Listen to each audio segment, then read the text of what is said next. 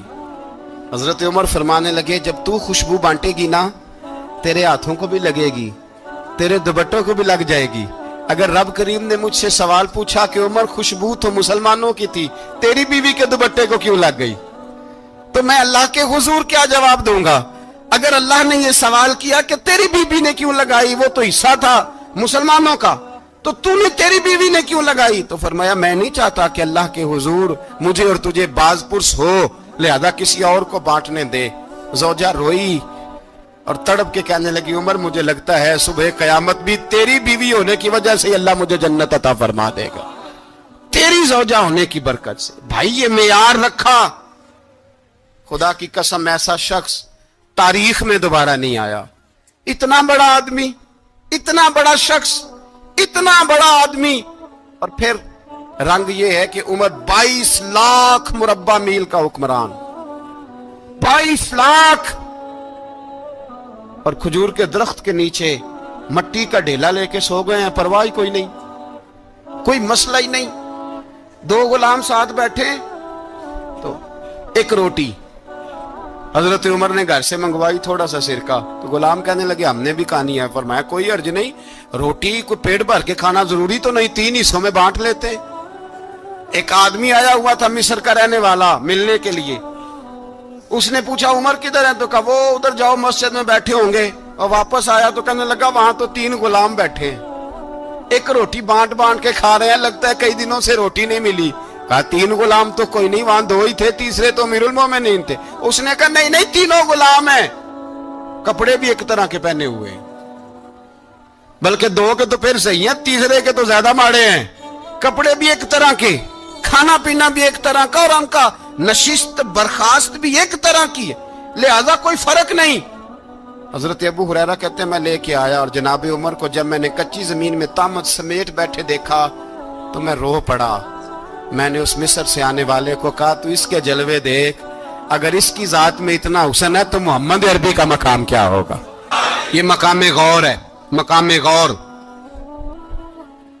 10 محرم کو لوگ دیگے پکائیں گے نا، نہیں پکانی ہے، کوئی بول دے نہیں، ہاں نہ نہیں کر دے، پروگرام بدلیا تو نہیں دی عید کی کہ وہی کام شروع ہوا ہے، لاسٹ ٹائٹ ہونے والا، کیوں جی پکنی ہے نا دیکھیں 10 محرم کو انشاءاللہ تعالی، ہم بھی پکائیں گے انشاءاللہ، یہاں بھی پروگرام ہوگا۔ تو 10 محرم کو جو دیگ پکنی ہے تو ایسا نہیں ہو سکتا کہ 1 محرم کو حضرت عمر کے نام کی بھی کوئی پک جائے۔ اگر امام حسن حسین کے نام کی دیگیں پکے تو جو امام حسن حسین کے سے پیار کرنے والے ہیں، جو امام حسن حسین سے، ہم لوگوں نے بھی عجیب رٹا اپنایا ہے نا، ہم لوگ بات کا ایک پہلو دیکھتے ہیں دوسرا نہیں دیکھتے۔ حضرت امام حسن اور حسین کو بھی نبی پاک نے شہید کہا، اور جناب عمر کو بھی رسول اللہ نے خود شہید فرمایا ہے۔